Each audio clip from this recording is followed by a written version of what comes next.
Boa tarde de novo. Agradeço desde já a presença de todos nesse evento, na tarde de hoje. Eu, Fernanda, Leonardo e Matheus, nós somos sócios do Boeni Castro e hoje estamos aqui na companhia do André Carvalho, advogado e amigo, para falarmos do tema de LGPD. É um tema que está bastante na moda, apesar, eu acho que ainda a gente navega num campo bem cinzento, tanto no sentido de compreensão mesmo da lei e das obrigações que ela impõe, quanto no campo da regulamentação e, mais especificamente, no que tange ao nosso escritório, Boeni Castro, nas consequências tributárias. Então, essa é uma tarde, comecinho de noite, em que a gente pretende abordar de uma forma bem prática e bem pragmática esse tema, passando aí desde o início do que é LGPD, de como implementar, de quais são suas consequências para áreas correlatas, como marketing, RH, e aí, mais para o finalzinho, nós vamos falar das consequências tributárias, passando aí por uma questão bastante relevante, que é a recuperação do custo da implementação da LGPD, passando também pela questão de fluxo de caixa, de como se impacta o fluxo de caixa das empresas, e aí, mais para o finalzinho, falando um pouquinho de obrigações acessórias, emissão de nota fiscal. Então, acho que vai ser, espero que seja um evento rico para todos, como já é a marca dos eventos que a gente costuma fazer, que seja algo prático e que traga todos vocês para a participação também. Então, o chat vai ficar aberto, eu peço que vocês mandem as perguntas e também façam comentários ao longo do evento. A gente vai tentar encaixar essas perguntas ao longo do evento, e se isso não for possível, no final a gente vai ter um espaço para perguntas e respostas, então todas aquelas que não foram respondidas ao longo do evento, o serão no final. Então, essa é basicamente a nossa dinâmica. A gente espera que esse evento termine por volta das 18h30, então a gente vai ficar juntos aqui durante 1h30.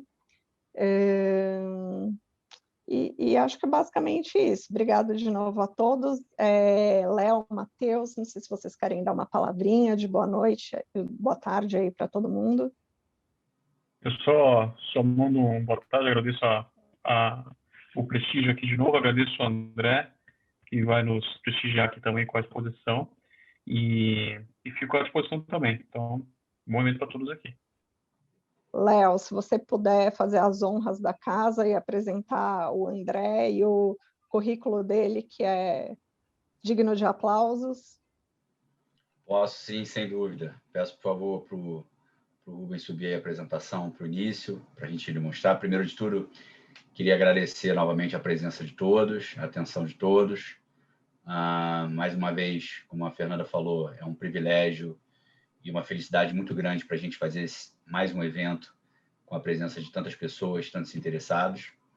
Dessa vez, seguindo a nossa tradição de termos sempre que possível, quando for uma área interdisciplinar e tiver sempre algo a mais do que o direito tributário, sempre um convidado especialista no tema, sempre um expert de renome, de conhecimento no mercado em relação a essa área que vai trazer.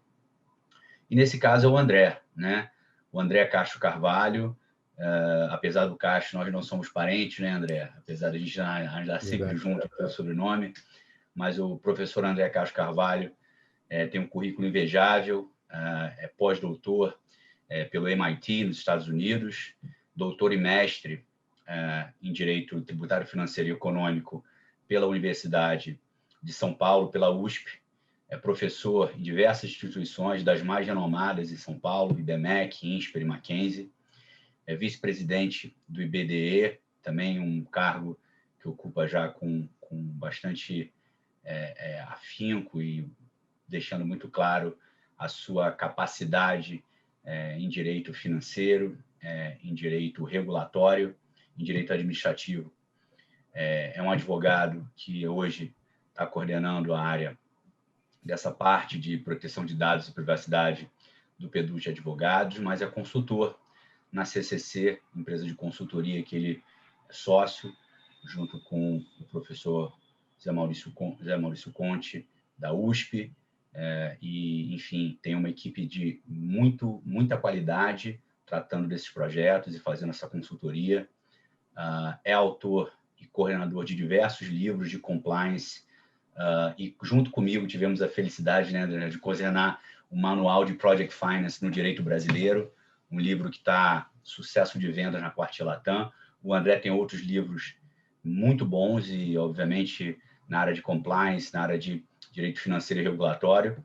E importante ressaltar também uma coisa que eu acho muito importante: o André ganhou o prêmio da CAPES de 2014 pela melhor tese, e foi realmente um marco, não só em relação à USP, mas em relação a o André tão novo ter ganho esse prêmio extremamente importante no ambiente acadêmico. Então, tenho uma enorme satisfação de ser amigo dele, de ter coordenado o livro com ele, de termos artigos em conjunto e, sobretudo, tê-lo como convidado hoje aqui nesse evento. O André, para mim, é uma das pessoas mais capacitadas para falar de LGPD, um dos maiores especialistas hoje no Brasil de compliance.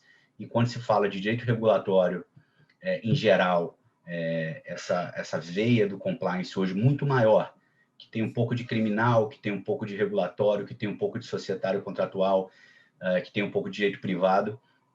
Para mim, o André é um dos maiores profissionais, se não maior hoje no Brasil, que transita em todas essas áreas de grande qualidade. Então, para a gente, é uma honra muito grande. E não vou mais tomar a palavra, vamos deixar para o especialista, para o nosso convidado de honra, começar aí a apresentação dele. Antes disso, vamos só passar por uns procedimentos técnicos aqui, para esclarecer todo mundo como é que funciona a nossa dinâmica, antes de passar a palavra para o André. Como eu já tinha adiantado, eu peço para que vocês enviem qualquer colocação, qualquer pergunta pelo chat. Peço também para vocês manterem câmeras e microfones desligados, para a gente não atrapalhar a dinâmica do evento. Amanhã, provavelmente, todos vocês receberão os slides, né, esse material que vai ser apresentado durante o evento, e junto com ele, uma pesquisa de satisfação. A gente pede para que vocês respondam, porque é super importante para que a gente siga melhorando os eventos e para que a gente também saiba quais são os temas de interesse de todos vocês, para que possamos preparar outros eventos. Ao final também do nosso evento de hoje, a gente vai mandar essa mesma pesquisa de satisfação aqui pelo chat, caso vocês já queiram se adiantar e responder. Então, acho que é basicamente essa dinâmica. Eu desejo a todos um ótimo evento, agradeço de novo a presença de todos e já passo a palavra para o André, para que ele inicie. Bem, muito obrigado. Boa tarde a todas e todos. Prazer poder contribuir para esta série de webinars da Boeni Castro Tax Lawyers. O Léo é um grande amigo que a academia me trouxe, né? E profissionalmente também, como ele já comentou, a gente tem interagido muito. E aí, na companhia da Fernanda e do Matheus, tenho certeza que temos serviços de excelência na área tributária. E é um prazer agora poder falar sobre Lei Geral de Proteção de Dados para vocês. Eu preparei uma apresentação aqui bem direta, né, para a gente poder depois abrir para Q&A, enfim, para qualquer tipo de dúvidas que vocês tenham e queiram esclarecer.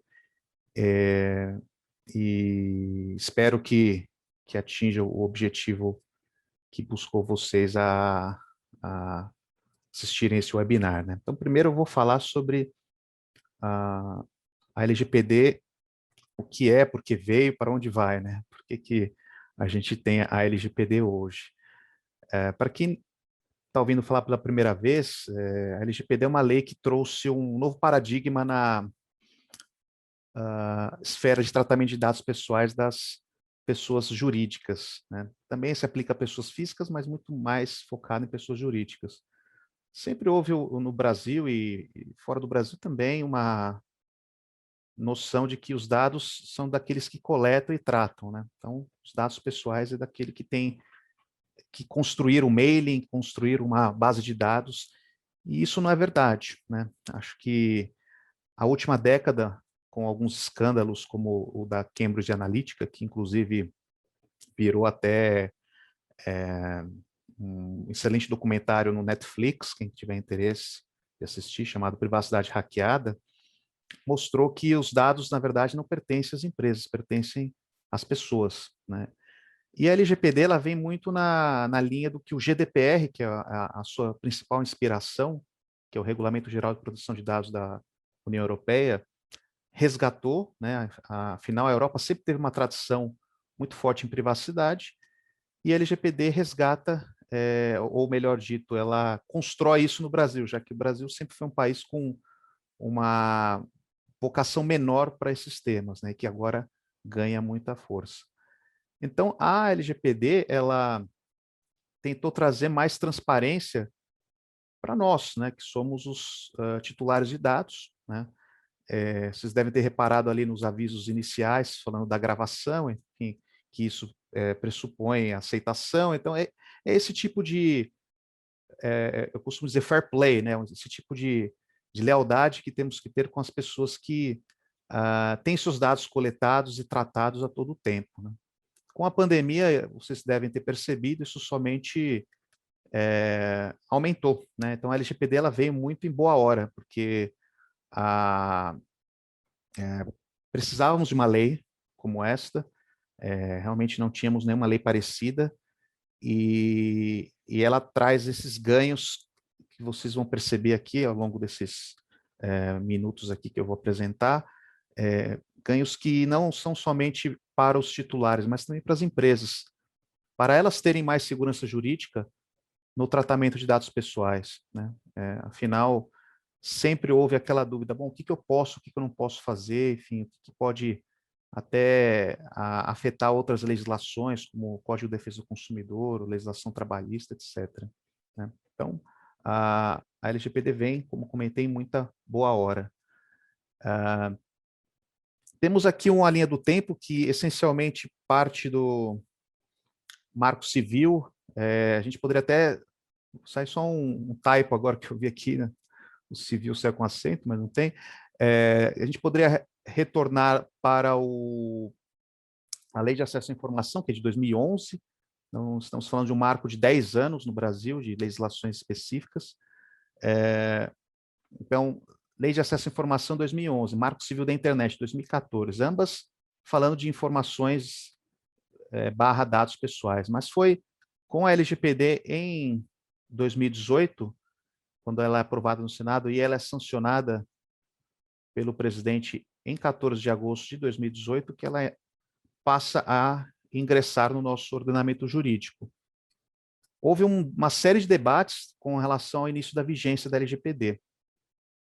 Por quê? Na Europa, o GDPR, que é o Regulamento Geral, ele teve 2 anos para entrar em vigor.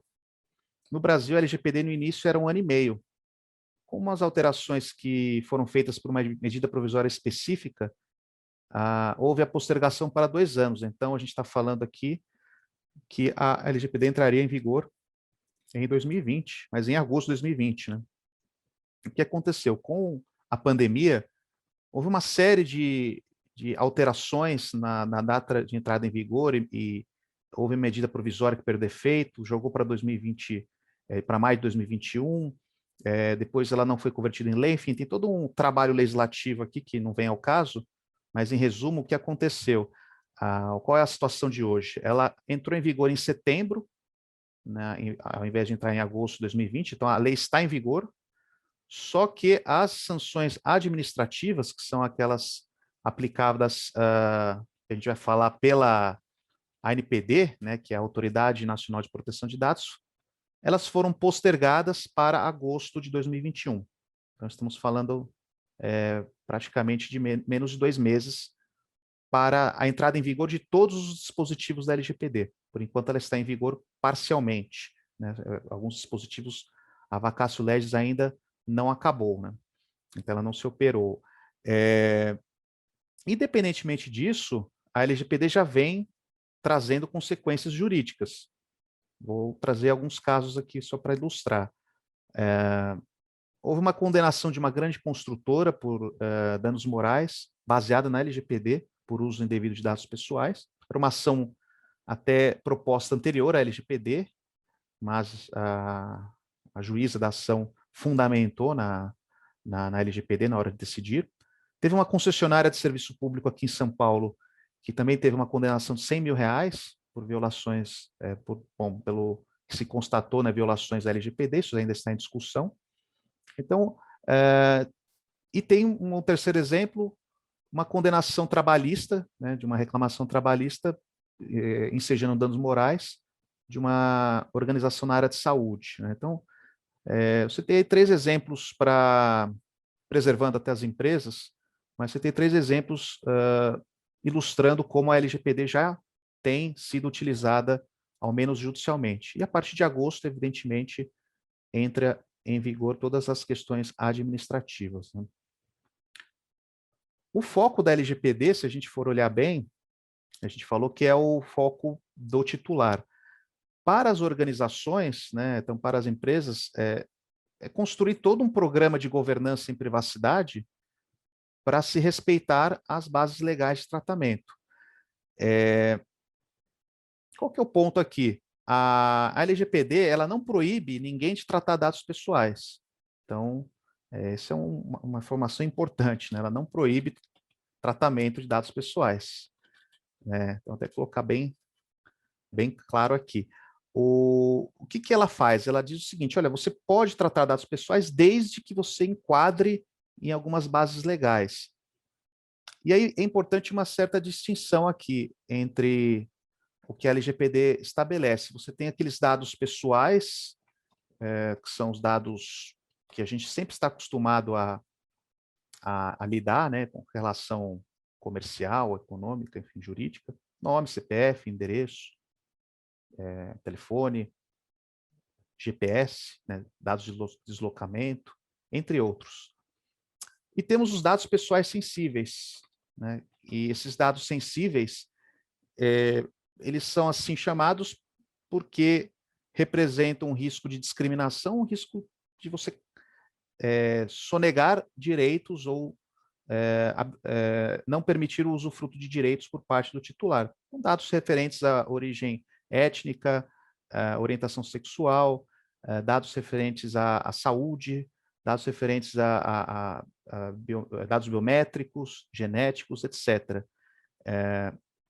Essas 2 categorias de dados, elas têm bases legais de tratamento, né? Então, somando aqui as 2 bases, né, a gente tem 28 bases legais que a gente precisa observar, né? Estão divididas em 2 artigos da LGPD, o 7º e o 11. Além disso, temos outras regras que precisamos seguir quando houver transferência internacional. Então, por exemplo, eu vi nas inscrições, existem muitas multinacionais, né, aqui assistindo o webinar. A LGPD também traz regras específicas para permitir transferências internacionais. Por exemplo, eu não posso simplesmente mandar os dados para outro país sem observar algumas condições. Entre elas, regras de governança globais, padrões corporativos globais dessa organização, as regras que o próprio país receptor tem em relação ao tratamento de dados pessoais, entre outros. Em resumo aqui, para a gente seguir adiante.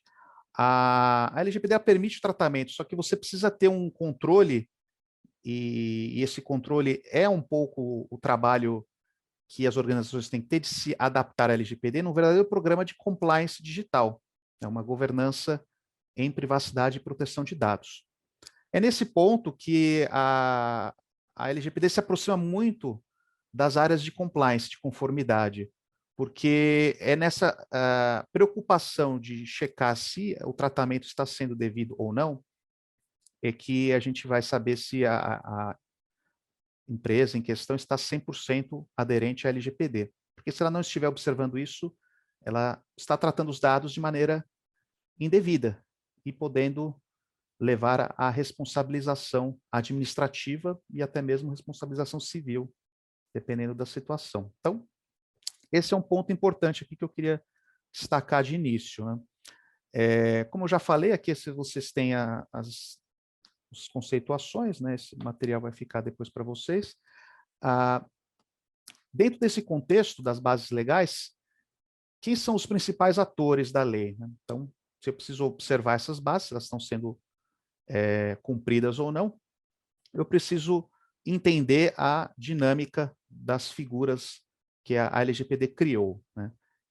Como já falamos, em primeiro lugar, há um novo fiscalizador e regulador chamado ANPD, que é um órgão pertencente à Presidência da República, né? Então é um órgão federal responsável por regular pontos da LGPD, fiscalizar o seu cumprimento, auditar, eventualmente, empresas que não estejam cumprindo a LGPD e, caso de descumprimento de regras, aplicação de penalidades, que vão de advertência até a possibilidade de multa que pode chegar, no pior dos cenários, até 2% do faturamento. Então, esse seria o caso mais extremo. Portanto, a ANPD é um novo player nesse processo. Então, além de PROCON, Ministério Público, todos os atores que já vêm tutelando as regras de proteção de dados, né, a gente tem a ANPD aí como um novo ator, um ator com muitas competências e que, a partir de agosto, vai poder aplicá-las e de maneira indiscriminada, ou seja, todos os setores estão sujeitos. Aí alguém vai falar, mas eu tenho o Banco Central, que é meu regulador. Mas eu tenho a SUSEP, mas eu tenho a Previc, não importa, tem o CVM. A ANPD tem competência geral sobre regulação no que se refere a tratamento de dados pessoais.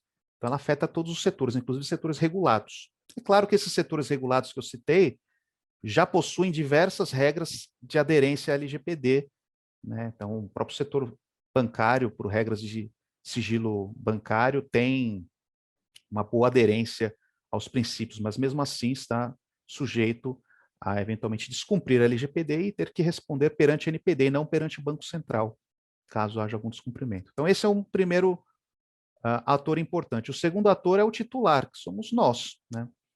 Então, é qualquer pessoa física. O cliente é titular, o ex-cliente é titular, um colaborador, ou seja, um empregado da empresa é um titular, né? Um terceiro é titular, o terceiro que é pessoa física, né, que está lá alocado no cliente, na empresa, ele é titular. Então, a gente tem um visitante de uma fábrica, é titular. A gente tem titulares em quase todas as nossas relações jurídicas. Então, tem uma ilusão, mas eu sou B2B, não tenho problema com a LGPD. Isso é o que eu mais escuto quando a gente está em conversas para começar a desenhar os programas de governança. Bom, você é B2B, tudo bem, você não tem clientes, pessoas físicas, mas você tem 2.000 empregados, você tem 2.000 titulares ali que podem te trazer riscos se você não estiver fazendo o tratamento de maneira adequada. Você não tem o risco do lado comercial, mas você tem o risco do lado trabalhista, né? Então, de qualquer forma, é o que eu falo, não tem como escapar. Não é porque é B2B ou B2C que a empresa vai ser menos ou mais afetada. Ela está afetada em todas as relações jurídicas, né? Portanto, todas as pessoas físicas e jurídicas que tratam dados pessoais com fins comerciais, ou seja, focando aqui no meio empresarial, todas as empresas são controladoras, que é a terceira figura. Então, são aqueles que têm que tomar decisões e têm responsabilidade sobre isso em relação aos dados. A responsabilidade de tratamento é sempre de quem toma a decisão. Então, por mais que eu terceirize, e aí tem essa quarta figura, que é o operador, para ele executar algumas tarefas, por exemplo, um sistema, por exemplo, terceirizo minha folha de pagamento para um escritório de contabilidade, ou terceirizo alguma função, uma pesquisa para uma empresa de pesquisa de clima organizacional. No final das contas, eu não estou terceirizando a responsabilidade, porque o operador não tem autonomia para tomar as decisões, ele respeita as decisões do controlador, e se ele age de acordo com o que o controlador instruiu, e se ele respeita a LGPD, ele não é responsável. Ele só é responsável solidário se ele não cumpre esses dois requisitos.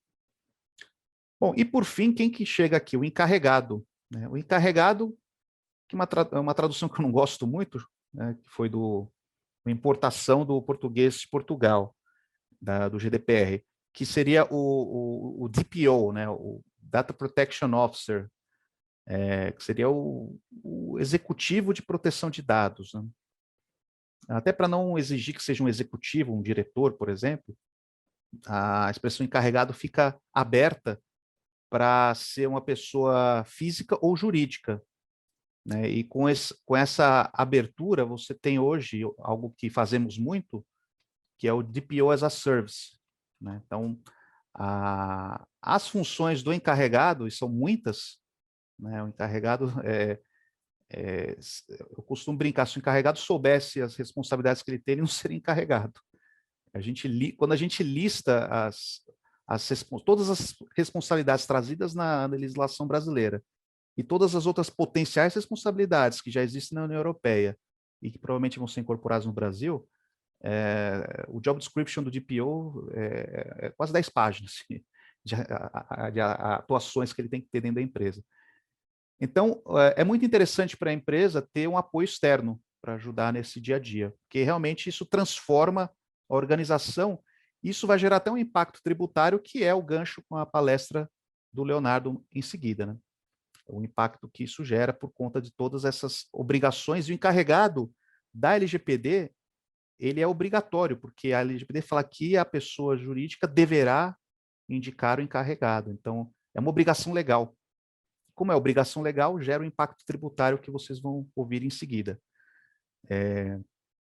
Portanto, o encarregado ele é peça-chave nesse processo. Ele vai interagir com o NPD, né? Então, qualquer tipo de problema, incidente, ou um vazamento, ou um tratamento ilegal em relação a dados pessoais, a NPD vai acioná-lo. Ele interage com o titular. O titular tem uma série de direitos lá no artigo 18, que é uma espécie de CDC, eu diria, o setor que trata dos direitos do titular é uma espécie de código de defesa do consumidor em relação a dados. Então, ele tem uma série de direitos que o encarregado tem que garantir.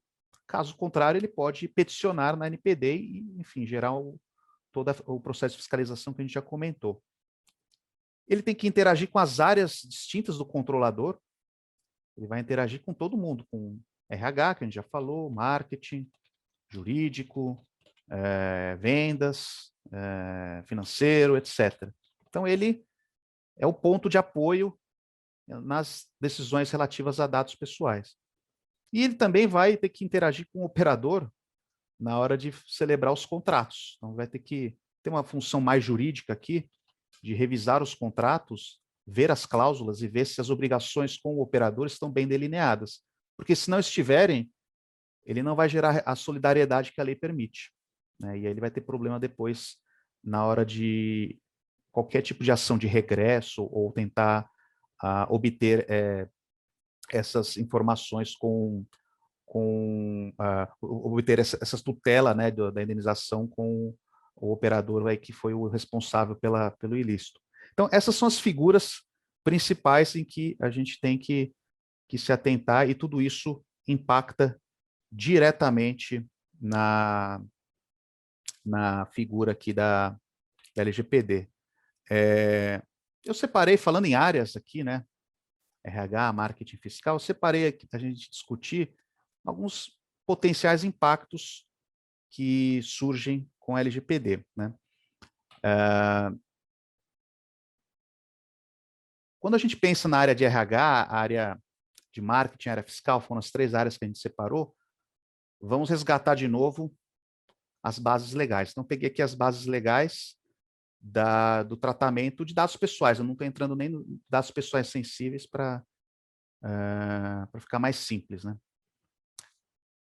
Existem algumas bases que eu não vou usar, porque são bases do governo, por exemplo, execução de políticas públicas. Bom, se eu estiver falando de uma estatal, de uma empresa ou falando do próprio setor público, talvez use essa base, mas geralmente não vou estar me baseando nela. Proteção ao crédito, bom, vai depender se eu sou uma instituição financeira ou se eu sou um birô reputacional, então também vai ficar um pouco difícil eu usar essa base. Pesquisas, também vai depender se eu faço pesquisas ou não. Geralmente as empresas não realizam pesquisas. Proteção à vida e à saúde, bom, vai depender também, geralmente nas questões de plano de saúde, pode ser que isso entre. Mas o que me sobra? Além de uma outra base que seria a questão de execução de contrato. Vou acrescentar aqui. Me sobra pouca alternativa, né? Essa que é a verdade. Então, o meu tratamento ele está baseado o quê? Numa obrigação legal ou regulatória, aqui sim nas áreas fiscais, né? Por quê? Por conta de normas tributárias, principalmente obrigações acessórias, como o Léo vai falar depois. Então, aqui a área fiscal é bem afetada, né? E aí ela tem uma base legal bom, tem obrigações legais, eu preciso coletar esses dados para fins do e-social, por exemplo. O jurídico vai ter uma base que vai ser a de processos, então, o jurídico eu vou ter aqui como enquadrar os dados que ele trata, em relação a eventuais prazos prescricionais, né, a gestão de tudo isso, que são os interesses jurídicos da empresa, né, até para ela se defender de algum processo ou pleitear algo judicialmente. E me sobra execução de contrato, como eu comentei, né? Então, porque eu tenho um contrato com aquele titular e para poder executar aquele contrato eu preciso tratar dados pessoais. Então, por exemplo, eu tenho uma escola de inglês, eu preciso emitir um certificado, bom, para isso eu preciso do nome, CPF, então eu preciso desses dados e o contrato já me dá essa base legal, né? Senão eu não consigo emitir o certificado. Então, o que me sobra no grosso que se a gente for pegar, são 90% das hipóteses de tratamento.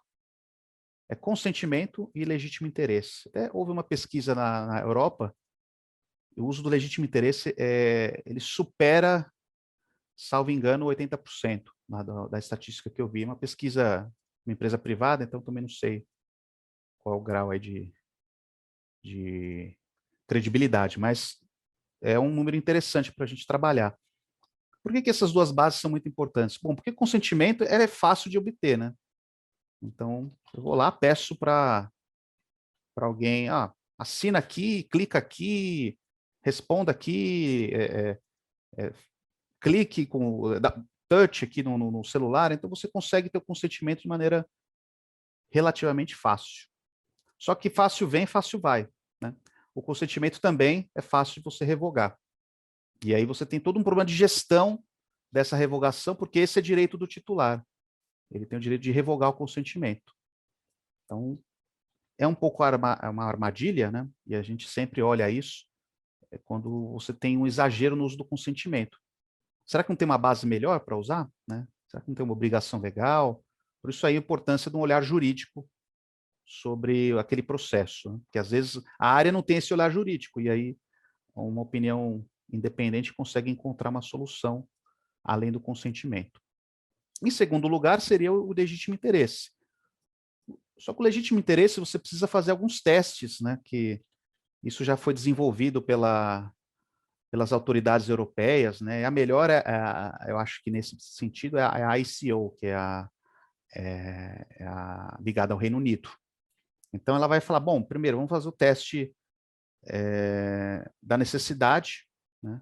Qual a finalidade que você precisa, o teste da adequação, o teste das salvaguardas, ou seja, o que você preparou para não expor esse titular a um risco desnecessário, e, finalmente, não menos importante, as expectativas legítimas desse titular, né? Você está respeitando ou não. Então, por exemplo, a área de RH que a gente selecionou, ela vai receber um currículo, geralmente, baseado no quê? No consentimento. O titular vai lá e manda o currículo, enfim. Então, eu consigo, no recrutamento, né, no início do recrutamento, até fazer essa gestão com o titular.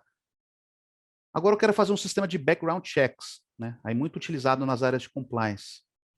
Preciso saber, enfim, quem que eu estou contratando, é uma função-chave na organização.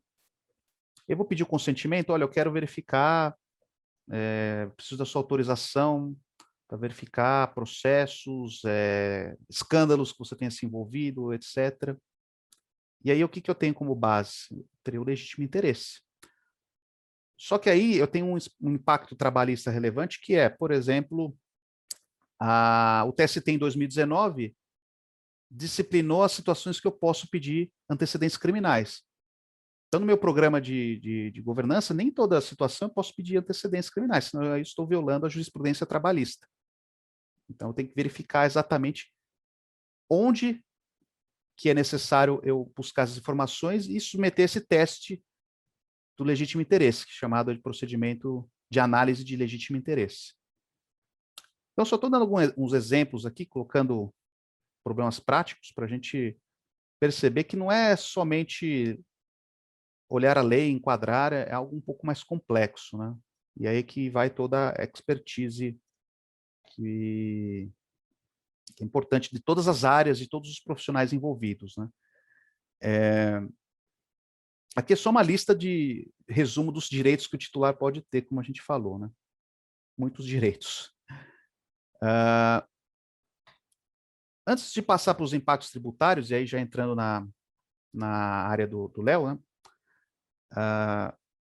Para finalizar essa primeira parte, o que eu coloco, né?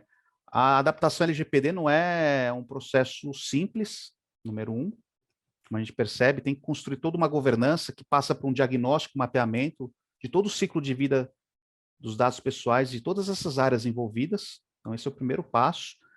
Tem toda a construção da governança, a gente falou bastante do encarregado, mas tem todas as outras regras, as políticas que são necessárias.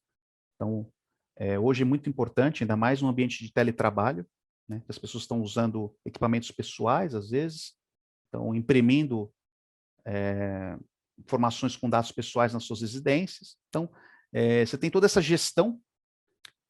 Você tem a parte de governança das instâncias envolvidas, então o Comitê de Privacidade vai atuar nessa seara, né? Você tem a cultura organizacional, que é por meio de ações educativas, como diz o artigo 50 da LGPD, né? Então, esse processo ele é um processo que ele é muito mais complexo do que parece, né?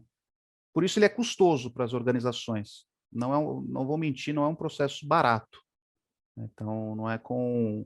Às vezes as empresas falam, mas é simples isso. Não é simples, não é só mudar o site. O site é a porta de entrada, se você coleta dados pelo site, mas não é só pelo site. Então, isso gera custos, né, para as organizações, e existe uma possibilidade de você reduzir esse impacto, né, que é o que o Léo vai comentar agora.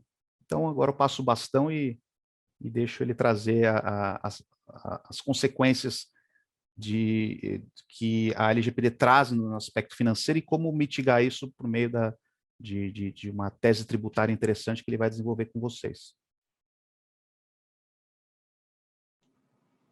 Bom, obrigado, André. Acho que até agora já foi bastante elucidativo, trazendo bastante experiência, né, de projetos que o André e sua consultoria, junto com o escritório de advocacia, está tocando, né? Estão tocando esses projetos.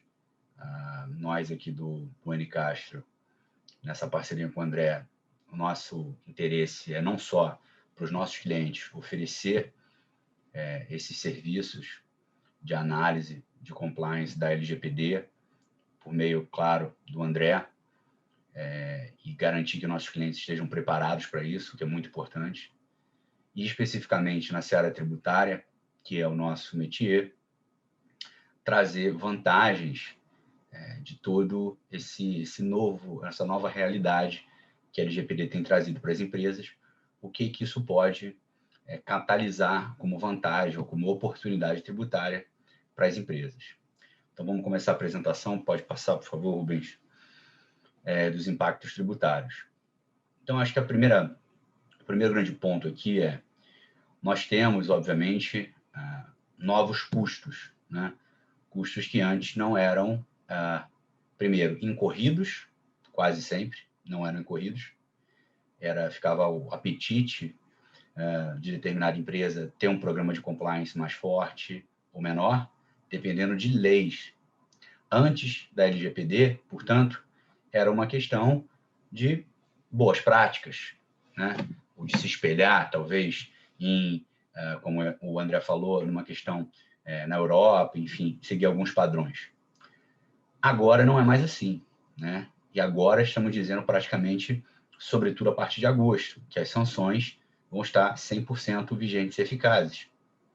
Então, temos custos adicionais que há 2, 3 anos não existiam e que até pouco tempo atrás, dependendo das empresas, ainda não assumiram por causa das sanções, né? Sabemos que tem, claro, empresas e contribuintes que assumem risco, assumem posturas um pouco mais conservadoras ou mais vanguardistas, depende, né? Sem contar a questão dos óbices mesmo, né? Das dificuldades de se implementar, de achar bons prestadores, sistemas, etc. Então, a partir de, sobretudo, vou arredondar para o mês que vem, esses custos de implementação e manutenção da LGPD, eles vão ser uma realidade. E a partir desse momento, o que a gente tem de vantagem tributária? Bom, o que salta aos olhos, obviamente, é que para as pessoas jurídicas optantes pelo regime de lucro real, e, portanto, sujeitas ao regime não cumulativo das contribuições ao PIS e à COFINS, isso poderia ser caracterizado como insumo e, portanto, gerar direito a crédito. Então, o primeiro ponto aqui é creditamento para fins de PIS e COFINS, né? Então, regime não cumulativo, todo mundo sabe, eu me credito do que eu gasto como serviços ou aquisição de bens e mercadorias, desde que, anteriormente, tivesse previsto na instrução normativa, STJ, decisão, interpretando de uma forma menos restritiva, melhor dizendo, e trazendo alguns novos conceitos que a gente vai falar. O primeiro ponto vai gerar uma discussão e a gente tem duas vertentes. Porque os gastos que eu tenho com serviços, com licenças, com treinamento, com aquisição de material, aquisição de servidor, manutenção e atualização de tudo isso, materiais, esses gastos, eles vão gerar, e na nossa opinião podem gerar, crédito para PIS e COFINS no sistema não cumulativo, no regime não cumulativo, por duas vertentes. A primeira é a vertente, digamos assim, mais direta. Implementação dessa estrutura e a manutenção, o bullet 2 aqui, decorre de imposição legal. Você tem uma lei que exige que você cumpra certos parâmetros, tenha certos cuidados e trate de determinada forma as informações dos titulares. Bom, você cumprir essa lei, senão você tem sanção. Então, decorrente de obrigação legal. A inobservância dos ditames e das disposições da LGPD vai gerar sanções. Bom, se eu interpretar que eu estou gerando crédito de PIS e COFINS em relação a todos os gastos com a LGPD por uma imposição legal, é uma via, digamos assim, mais direta. A outra questão seria, essa decorrência, uma eventual discussão, que a decorrência de lei não necessariamente chancelaria esse direito de crédito. Isso não é uma discussão nova, né? A Receita Federal, historicamente, sempre questionou creditamento de PIS e COFINS, desde a criação do sistema não cumulativo, inclusive quando a lei ou um regulamento, né, com normas infralegais, exigiam esses gastos, seja por uma questão setorial, sanitária, enfim, específica. A gente tem um recurso especial do STJ que trouxe essa, digamos assim, inovação na sistemática do regime não cumulativo de PIS e COFINS, que foi um divisor de águas, que trouxe o teste da subtração. 2 elementos novos para verificar o que é insumo para fins de creditamento de PIS e COFINS. Essencialidade e relevância. Então, tudo aquilo que a pessoa jurídica não produz sem é essencial. E isso é creditável, gera crédito de PIS e COFINS. E tudo que a pessoa jurídica leva para fazer bem menos, ou em quantidade, qualidade ou eficiência, é relevante. Então, a relevância. Então, se eu diminuir o processo produtivo, deixar de ter aquele insumo, ele deixa de ser relevante, ele deixa de ser essencial, eu, ao contrário senso, estou prejudicando o contribuinte, portanto, tenho que dar direito a crédito desses gastos relevantes e essenciais. Então, essa decisão do STJ traz um argumento, digamos assim, um pouco mais amplo, um pouco mais holístico, que é, não necessariamente preciso me apegar a ser decorrente de lei, né? Eu tenho que falar que eu vou gerar o direito a crédito de PIS e COFINS, porque a lei de LGPD me obriga a ter determinados comportamentos que geram gasto. Essa é uma linha. A segunda linha, que também decorre disso, mas que é um pouco diferente, é, independentemente de obrigação legal ou não, é essencial ou relevante. Agora, trata-se de relevante justamente por decorrer de imposição legal.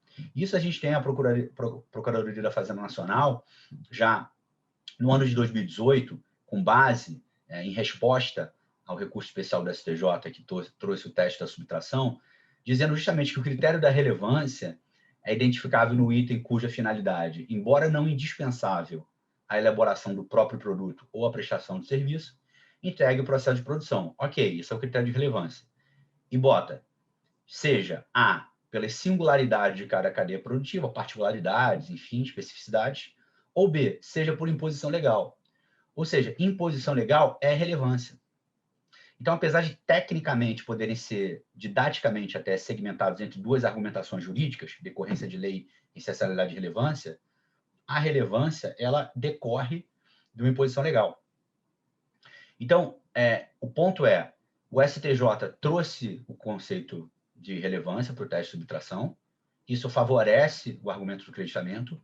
A Procuradoria da Fazenda já falou que relevância decorre de imposição legal, e a LGPD, obviamente, é uma lei. E você tem que ter gastos para se adequar com isso. Para terminar, né, a argumentação jurídica sobre a possibilidade de creditamento, a própria Receita Federal já tem solução de consulta tratando do reconhecimento de crédito PIS e COFINS em custos que decorrem de imposição legal, né? Então, temos aqui 3 soluções de consulta, e que pode passar para o próximo, por favor, que a gente tem isso dito pela própria Receita Federal, né? Então, passa mais um, por favor. Então, a gente tem consultas recentes, inclusive, 2021, 2020 e 2019. Então, começando mais do passado, né? Então, o que for exigido em lei permite a apuração de crédito da não cumulatividade. Então, aqui eu tenho uma questão de sistema de monitoramento, vigilância, exigência legal. Em 2020, a gente tem a decisão, e essa argumentação já é antiga, acho que todo mundo que trabalha no ramo tributário com PIS e COFINS já conhece essa discussão. Quem não conhece, passa a conhecer agora, que é a discussão do EPI, né, Equipamento de Proteção Individual, que decorre de lei, de regulamentação, e coloca que os EPIs fornecidos, quando integrarem um processo de produção de bens ou execução de serviço por imposição legal, aí tem um vínculo com o processo produtivo, é verdade, mas tem a questão da imposição legal, podem ser considerados como insumos para fins de desconto de crédito PIS e COFINS. E nós temos, em 2021, também uma questão parecida, dizendo que, por imposição legal de legislação específica do setor, você tem a geração de créditos PIS e COFINS, de novo, aqui atrelando o critério da produção. Essa questão do critério da produção, ela é uma premissa da própria Receita Federal, baseada na instrução normativa, né? Trazendo essa questão de processo produtivo. O que a gente tem no STJ sim, tem a ver com processo produtivo, mas não essa vinculação como a instrução normativa da Receita Federal tinha, que era basicamente uma extensão do IPI, né, de processo produtivo direto e indireto muito, muito restrito, né? Então, essa evolução, apesar da menção a integrar o processo de produção, é uma integrar o processo de produção de uma forma à luz do STJ, né, e não da instrução normativa que regulamentava o tema. Pode voltar um slide, por favor, Rubens? Em relação ao STJ, só para ficar claro, no voto do ministro Mauro Campbell, quando ele fala justamente, traz a questão do EPI, né, dos equipamentos de proteção individual, essa questão da imposição legal, e traz a discussão, inclusive, do que é relevância nesse sentido. E aí traz, novamente, a imprescindibilidade e importância de determinado bem. O que é imprescindível e importante? Se eu descumprir uma obrigação legal, que eu tenho que seguir para cumprir o meu objeto social, a atividade da empresa, isso prova que aquele gasto é imprescindível? Claro, eu tenho que gastar aquilo para obedecer à lei, para poder desempenhar a atividade que eu estou desempenhando. Então, é óbvio que é imprescindível, é óbvio que é importante. Então, a imprescindibilidade e importância desse bem, desse gasto, desse serviço, em relação a cumprir uma obrigação legal para desempenhar a minha atividade, junta toda a questão de relevância à luz do conceituação de insumo para fins de PIS e COFINS da não cumulatividade. Pode passar, por favor? Então, aqui a gente tem STJ e Receita Federal, mais um.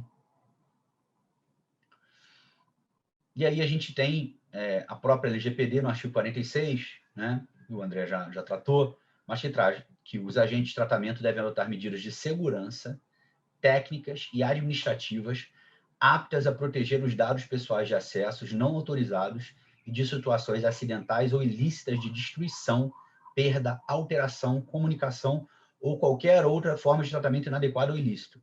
Ou seja, uma amplitude muito grande, uma responsabilidade muito grande, né? Então, uma proteção de interesses muito grande aqui. Então, esses gastos, eles não são os gastos, talvez, imediatos, não vou chamar de diretos, mas imediatos com a LGPD. São gastos que têm qualquer relação com a implementação e manutenção da LGPD. Não é só o preventivo. Então, exemplos de gastos aqui, só citando. Consultoria e escritório de advocacia, obviamente. Aquisição de sistemas, licenças, servidores. Desenvolvimento e manutenção dos próprios sistemas de compliance. Os gastos com mapeamento de análise de risco, envolvendo vazamento de informação, risk assessment. Treinamento de empregados, muito importante. Sistemas de controle de proteção tecnológica, obviamente toda a questão de TI. Inventário e tratamento de dados, ferramentas, garantia de segurança, arquivamento eletrônico, arquivamento físico, para algumas empresas que ainda por algum motivo estão tratando disso, fazendo a migração. A gente sabe que a realidade da digitalização para as grandes empresas já estamos, mas tem algumas empresas que ainda estão fazendo esse processo, né? Algumas empresas com arquivos físicos, algumas empresas com arquivos de arquivamento mesmo, daqueles arquivos anteriores de papel, enfim. Então, pode passar, por favor. E como é que a gente vai garantir esse direito? Ou seja, como é que a gente vai pleitear esse direito do creditamento a PIS e COFINS?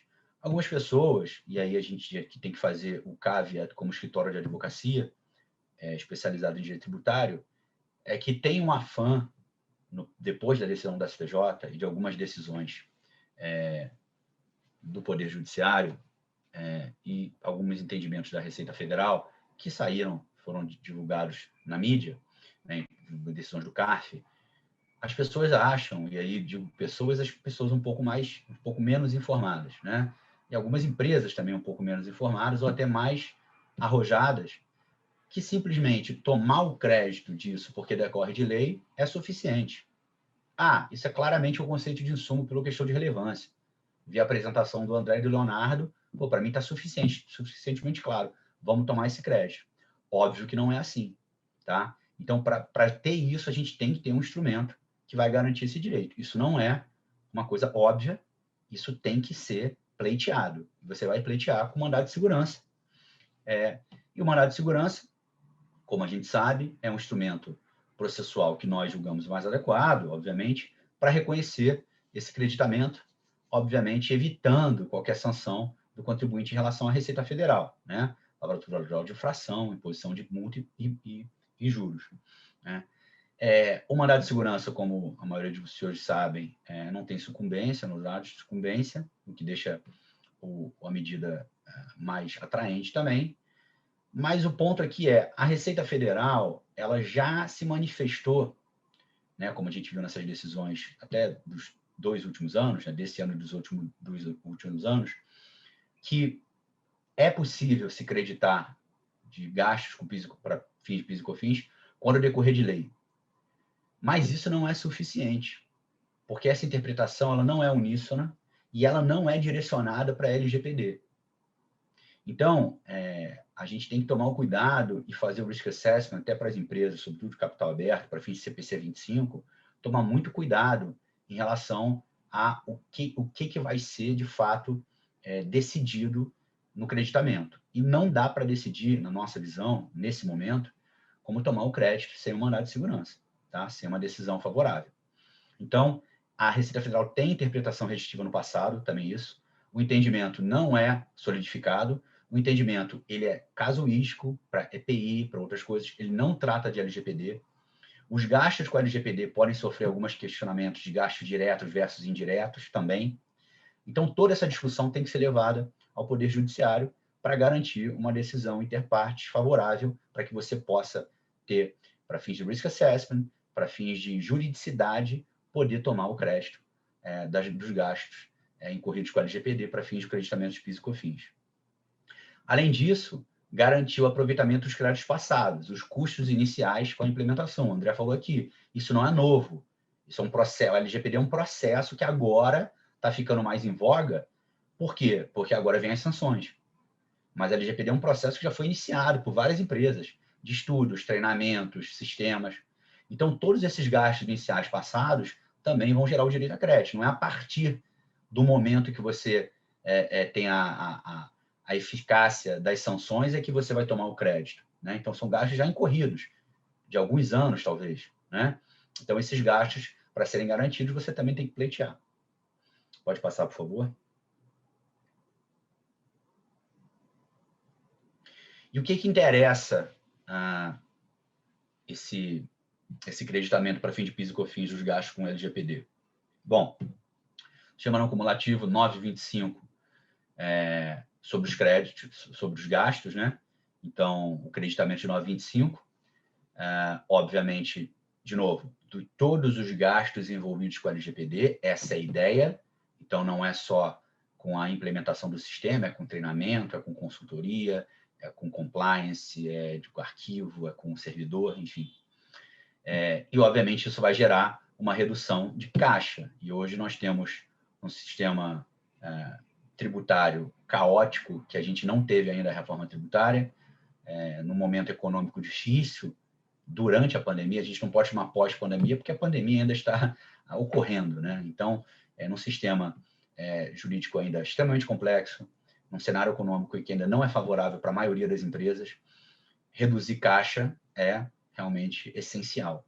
Então, você reduz caixa utilizando o crédito para reduzir o pagamento do PIS e COFINS e, obviamente, o que exceder, se for o caso, você compensar com os outros tributos federais através da DECOMP.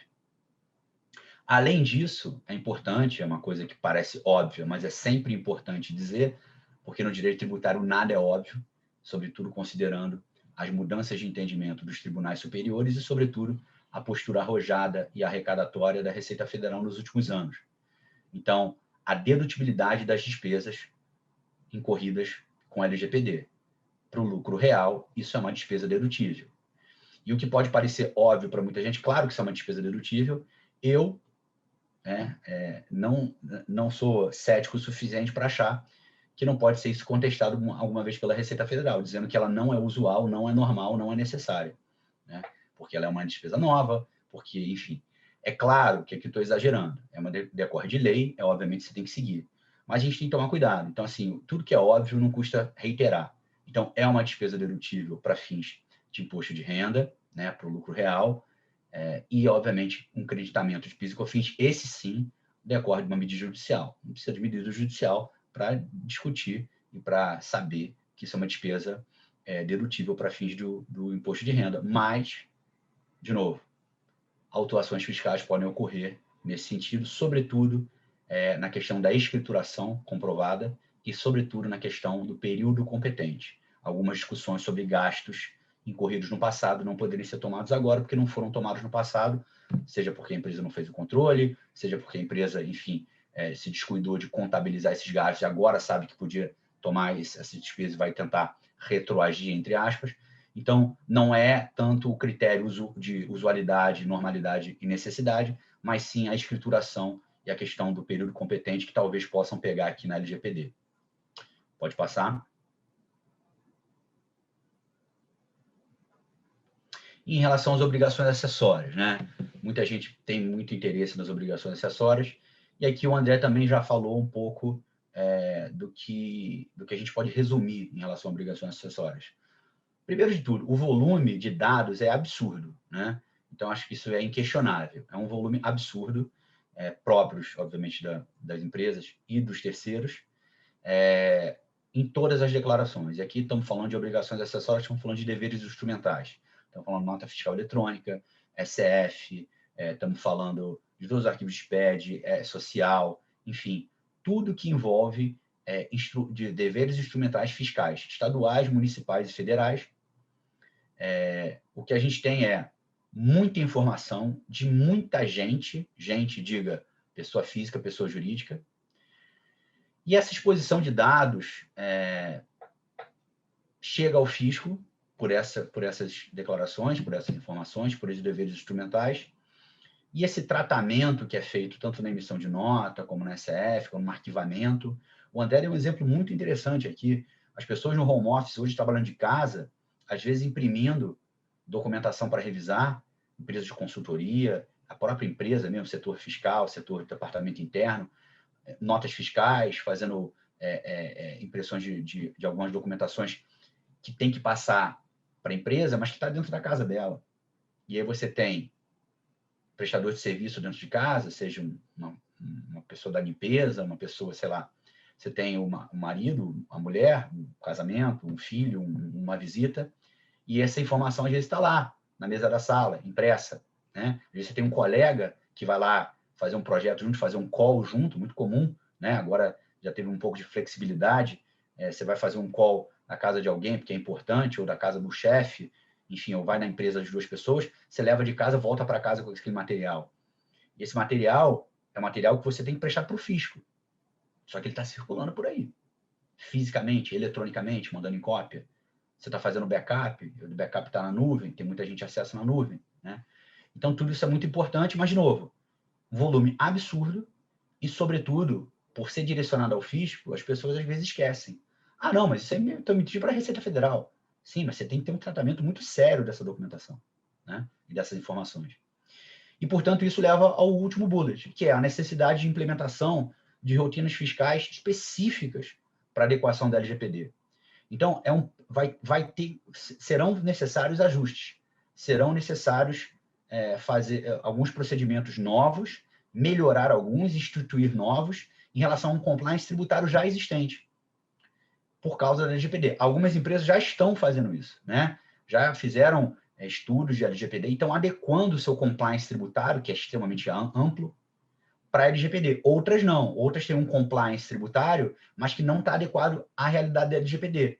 E como o André chamou, é uma realidade muito maior, muito mais importante, e que, se você não se atentar, é mais provável de não cumprir do que cumprir, do jeito que está hoje, né?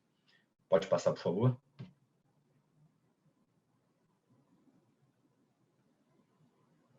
Então, em relação à nota fiscal eletrônica, que é a pergunta número 1 da maioria das pessoas. E a nota fiscal eletrônica em si? Eu compro um micro-ondas, eu tomo um serviço qualquer que eu recebo a nota fiscal paulista, enfim, como é que fica isso? Essa informação minha, quanto eu estou gastando, onde é que eu estou indo? Bom, a nota fiscal eletrônica, primeiro de tudo, as informações elas são protegidas pela LGPD, como o André já falou. Então, assim, não tem nenhuma exceção, nenhuma particularidade. Uma coisa importante que a Receita Federal fez recentemente foi uma revogação por uma portaria de 2020 dessa disponibilização de acesso conjunto aos dados e informações da nota fiscal eletrônica por terceiros, né? Que acho que o André também está com bastante atenção em relação a isso nos procedimentos dele. Ou seja, no final de 2020, a gente teve uma mudança importante, né? Esse artigo 1º da portaria 2189 de 2017 foi alterado, de forma que no parágrafo 3º diz: a autorização para disponibilização de acesso ao conjunto de dados e informações da nota fiscal eletrônica por terceiros fica revogada. Ou seja, autorizar a disponibilização de informações de nota fiscal por terceiros está revogada, isso não está valendo mais. E aí, no parágrafo 4º, a justificativa. Fica atestada a implementação de processo de identificação de risco institucional ou risco ao sigilo individual da pessoa física ou jurídica a que se referem os dados e informações justamente em razão da LGPD. Ou seja, essa autorização para você passar dados da nota fiscal eletrônica para terceiros não existe mais.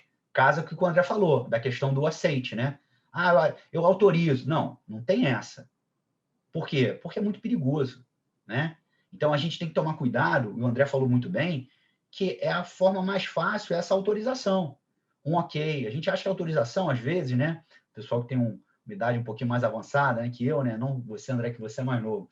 Mas o pessoal acha que a autorização é um próprio punho, escrito, carimbado, com a assinatura reconhecida. Não é mais assim. É o clique do lado, faz o pop-up, ele deu ok. Chega o e-mail, você respondeu. Se você responder esse e-mail, você está dando um ok. Então, quase que não é tácito, mas é tão simples que parece ser tácita a aceitação. E aqui essa autorização é justamente para proteger justamente o sigilo em relação ao risco de sigilo individual da pessoa física e da pessoa jurídica, das duas, né? Então, é uma importância em relação à nota fiscal eletrônica justamente falar, não basta a autorização, é mais importante do que a autorização. Vamos segurar, calma, vamos pensar um pouquinho melhor sobre isso. Então, a Receita Federal agiu bem nesse sentido para adequar a LGPD às questões tributárias. Então, o tratamento das informações pessoais só pode ocorrer quando o titular ou seu responsável legal autorizar, de forma específica e destacada, para intenções particulares, né? Então, essa é uma questão mais, digamos assim, de relação particular. Então, pode passar, por favor. Dito tudo isso, eu me ative aqui ao tempo, passei um pouquinho do que a gente tinha combinado, mas paro minha apresentação agora. A gente vai abrir para as perguntas. O Rubens está recebendo as perguntas que vocês estão mandando por escrito durante a apresentação. Quem quiser fazer pergunta, por favor, faça por escrito no chat, para que a gente possa compilar. As perguntas vão ser respondidas por mim e pelo André dentro do possível, até o nosso horário máximo. E, obviamente, se tiver alguma pergunta que não ficar respondida por algum motivo, questão de tempo ou questão de complexidade, a gente se predispõe, tanto eu como o André já combinamos, de responder por e-mail essa pergunta para quem fizer, tá? E lembrando sempre o que a Fernanda falou, eu falo isso porque muita gente tem pergunta, então, quando você faz pergunta, a gente vai tentar responder da melhor forma possível. Talvez a gente não saiba a resposta, talvez a gente saiba, né, André? Nós não somos o dono da verdade, mas o mais importante já que vocês estão fazendo a pergunta, não se esqueça depois de dar a avaliação no nosso evento, de preencher o formulário de satisfação que a Fernanda mencionou, porque isso é muito importante e casa justamente com isso. O setor de perguntas da nossa palestra decorreu justamente do input que vocês fizeram dos eventos anteriores, que eram perguntas durante o evento e a gente não abria para o final. Tem gente que fica desconfortável de fazer durante, dependente da dinâmica, não é interessante ser interrompido, não que a gente não possa ser interrompido, mas para fazer uma pergunta que perde o fio da meada e acaba perdendo o tempo da apresentação. Então, às vezes, essa dinâmica é importante. Então, a gente começou a deixar 20 minutos, 30 minutos de perguntas para vocês no final, justamente pelo input dos presentes. Então, a gente convida vocês, por favor, para tratar o nosso e-mail, o nosso feedback de uma forma boa, responder de forma transparente para que a gente possa melhorar os nossos eventos, tá bom? Então, agora vamos abrir aqui para as perguntas. Recebi uma pergunta, né? Eu vou aproveitar para responder. Antes de responder, eu queria cumprimentar a Viviane, que eu vi que ela está aqui, que é aluna do IBMEC, né? Ela até me mandou um alô, então estou aproveitando aí para saudar ela de volta. Uma pergunta que foi feita em relação à ausência de padrões para o chamado compliance digital, o programa de governança e proteção de dados. Isso é verdade, né? A NPD, ela não... Primeiro, a gente não tem um decreto regulamentador ainda da LGPD, né? Então isso é um problema. Em segundo lugar, sem o decreto, a NPD não consegue traçar muitos pontos normativos, porque ela depende de um decreto para poder regulamentar o decreto, enfim, toda a escala de normas de direito público, né? Então, o que foi feito até o momento?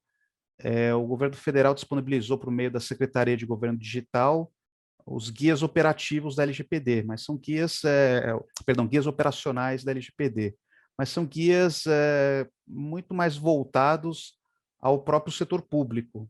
né? Algumas ideias ali colocadas são interessantes, mas acabam não servindo muito para o meio empresarial.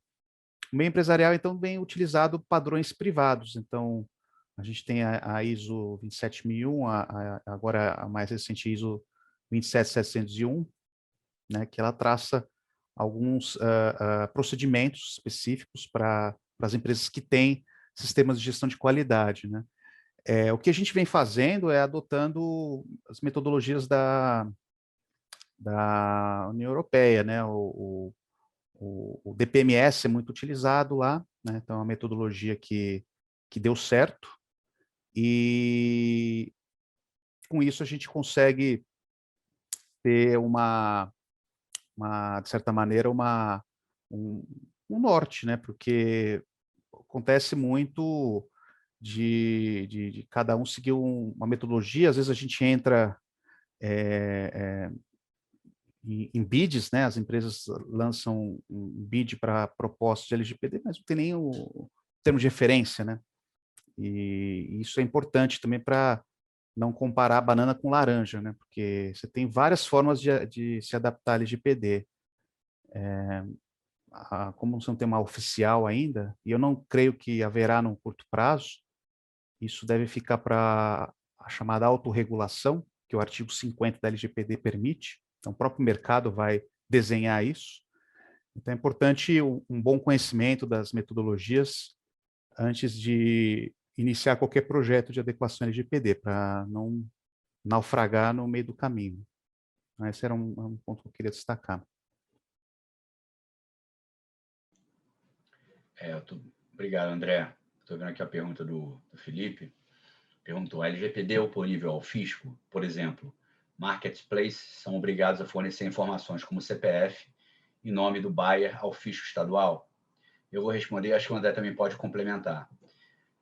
Bom, ela não é oponível ao fisco, né? A proteção de dados é a proteção em relação a terceiros e ao mau uso da informação do seu titular. Então, é para que o controlador tenha responsabilidade no manuseio dessa informação, para que o titular tenha garantido, sobretudo, a confirmação de como está sendo tratado, a correção dos seus dados, anonimato, em relação ao controlador. Em relação ao governo, o governo tem essas informações para um tratamento próprio.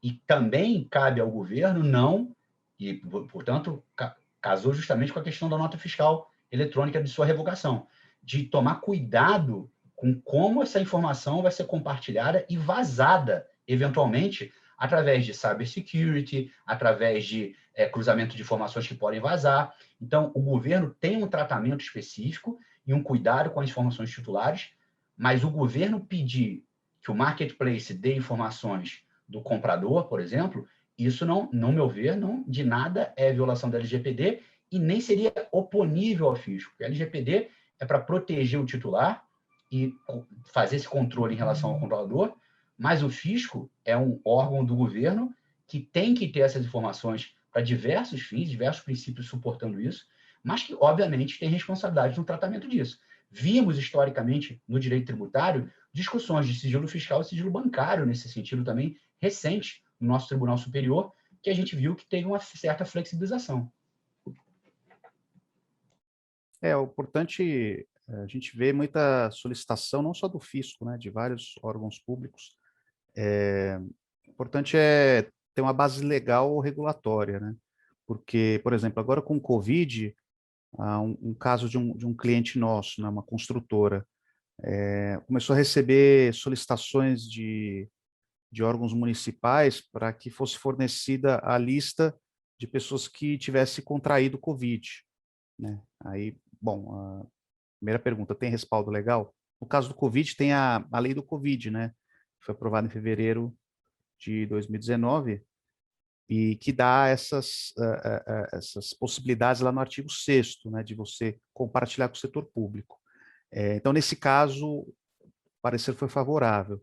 Porém, a gente teve um outro caso de um cliente, uma multinacional canadense, e a dúvida é o seguinte: eu quero compartilhar, a unidade canadense está me pedindo informações das pessoas vacinadas do Covid no Brasil. E aí ela fala, bom, posso ou não transferir esses dados? Em primeiro lugar, dado de saúde, dado pessoal sensível, né? É o dado que você tem que ter mais cuidado perante a LGPD. Em segundo lugar, se tem uma base legal, regulatória? Não, né? Essa base é só para órgãos públicos. Você tem base contratual? Também não. O contrato de trabalho não fala de compartilhar informações de saúde com a matriz.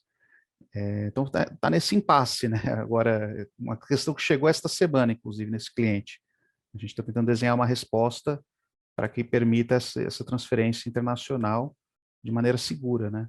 Tudo bem que o Canadá tem, claro, suas legislações específicas, né, de proteção de dados. É um país que não está sendo transferido para um país que não tem nenhuma preocupação com relação ao tema, mas é necessário tomar cuidado. Então, eu quis citar esses dois casos como análogos ao caso de, eventualmente, uma solicitação fisco de dados pessoais, de sempre se preocupar com o respaldo legal, né? Porque o respaldo legal ou regulatório é o que vai dar uma boa dica em relação à resposta, né? E mesmo que haja respaldo legal, a gente sempre ressalva, né, quando vai se comunicar com os órgãos públicos, a necessidade de garantir as salvaguardas, né? Porque em alguns casos você não consegue fazer essa transferência digitalmente. Aí o órgão público pede envio pelo correio, enfim, você não tem o grau de segurança da informação adequado, né, para a transferência dessas informações, né, para o uso compartilhado, para falar o termo mais técnico que a LGPD traz. Então, também é importante esses alertas, principalmente para administrações públicas com menos maturidade no tema, né, e aí as administrações locais ainda não estão muito maduras em relação à LGPD. Perfeito, né? Ou seja, se a gente tem uma legislação estadual exigindo que o marketplace forneça as informações CPF, informações de compra desses compradores, a gente já teria o requisito da exigência em lei estadual, o que seria o primeiro. E segundo seria partir da premissa que esse manuseio vai ser feito de uma forma correta, ou seja, eu não posso alegar, utilizar a LGPD para dizer para o governo estadual que eu não vou fornecer por violar a LGPD quando a lei estadual diz, me manda essa informação, correto? Perfeito, é isso mesmo. Então, não sei se a gente respondeu a pergunta do Felipe, eu acredito que sim. Não sei se temos mais outras perguntas, Rubens, se você recebeu alguma. Léo, tem uma pergunta que é se é possível deduzir créditos com profissionais contratados para implementação da LGPD. Eu acho que a resposta é sim, mas você pode aprofundar aí. Claro. A gente até falou num dos slides, né? E eu mencionei dos gastos. Eu não gosto de falar direto e indireto, porque o gasto não seria um gasto indireto, né? O conceito de gasto indireto é um gasto direto e indireto, despesa direta e indireta. É um conceito contábil que é um pouquinho mais amplo. Então, o que a gente está falando é gastos imediatos e gastos mediatos, né?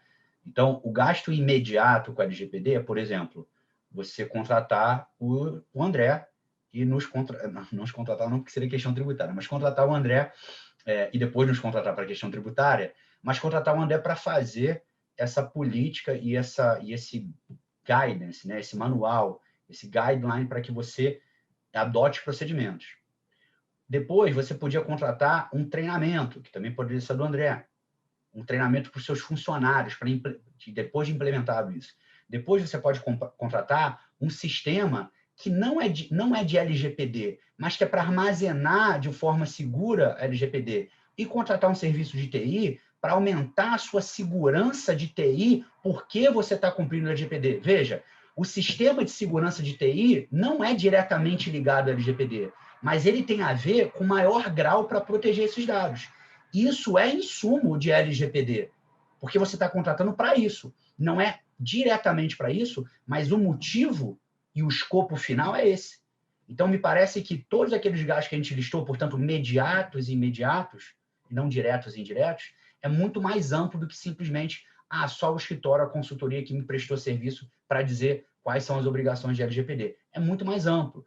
Por isso, a importância das empresas discutirem, por meio de mandado de segurança, o creditamento de PIS e COFINS, porque dependendo dos gastos, é um valor considerável e mesmo que seja talvez imaterial, temos que lembrar que no momento econômico que nós vivemos, de pandemia, e no momento de extrema complexidade da legislação tributária, que os compliance costs são gigantescos, qualquer custo de recuperação tributária e qualquer implementação de procedimento de LGPD junto com a questão tributária é um ganho de sinergia extremamente grande, ainda que financeiramente, além do ganho financeiro, é o ganho de sinergia do procedimento para tax compliance e para LGPD, mais o retorno do tributo. Então, é como se fossem 3 ganhos em um. Essa é a nossa visão, minha e do André, sobre o assunto.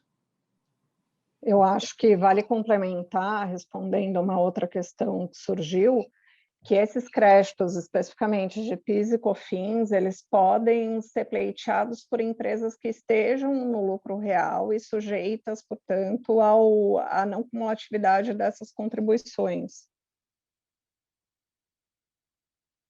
Isso, mencionamos isso também na apresentação, inclusive mencionamos também da questão lembrando da questão da dedutibilidade para fins do lucro real, né? Que tomar cuidado com a questão da escrituração correta, da comprovação dos gastos, para direcionar que foram com o LGPD, sobretudo esses gastos mediatos e não os imediatos, e em questão ao período de competência, porque isso é uma questão que tem muito em relação a despesas extemporâneas, digamos assim, que a Receita Federal tem feito um escrutínio muito grande. Então, esse talvez seja o grande ponto para as empresas do lucro real, além da questão do creditamento. Eu não sei se nós temos mais perguntas. Se alguém quer fazer uma pergunta. Não, acho que eram só essas, Léo. Pelo adiantado da hora, eu acho que a gente pode encerrar. E, enfim, nossos e-mails estão na apresentação. Acho que as pessoas podem ficar à vontade para encaminhar qualquer dúvida que surja. Tá, perfeito. Então, nossos e-mails estão na apresentação. A gente vai disponibilizar a apresentação para vocês, junto com a pesquisa de satisfação e feedback. Obviamente, quem tiver qualquer dúvida específica, seja uma consultoria, ou seja uma questão mais específica, que precise da nossa análise não tão superficial, tanto de LGPD quanto na questão tributária, entre em contato conosco, né, do Unicast com o André. Vocês vão receber nos e-mails de vocês, mas vocês também já têm nossos e-mails através do cadastro. Então, se for alguma coisa muito urgente, entre em contato e disponibilizaremos o material e a pesquisa para vocês. Novamente, agradecer a atenção de vocês, de todos, a participação por pergunta, a paciência por ficar até o final e, sobretudo, agradecer ao nosso convidado especial, o André, pela participação, pelo tempo dele investido. Certamente abrilhantou aqui o nosso evento e trouxe muito conhecimento, muito conteúdo de um tema tão complexo, de uma forma tão fácil, tão simples, tão didática. Acho que foi, sobretudo para mim, extremamente proveitoso. Espero que todos tenham aproveitado também. Eu agradeço, Léo, Fernanda, Matheus, um prazer estar aqui com vocês e eu também agradeço a atenção do público e fico à disposição, enfim, caso queiram saber mais sobre o tema, podem me acompanhar no LinkedIn, a gente está sempre postando novidades e a LGPD ainda não, a gente não tem muitas respostas, né? Então, também qualquer situação específica, algo que vocês acham que vale a pena agregar, podem compartilhar, que eu costumo brincar que sou um pouco ladrão de exemplos para usar nas aulas, né? Eu e o Léo, a gente usa muito nas nossas aulas, então sempre é bom ter esses insumos da realidade e a gente fica aberto a escutá-los. Então, pessoal, agradeço novamente, dou por encerrado o nosso evento. Boa noite para todos, uma excelente semana para todo mundo. Tchau, tchau. Boa noite.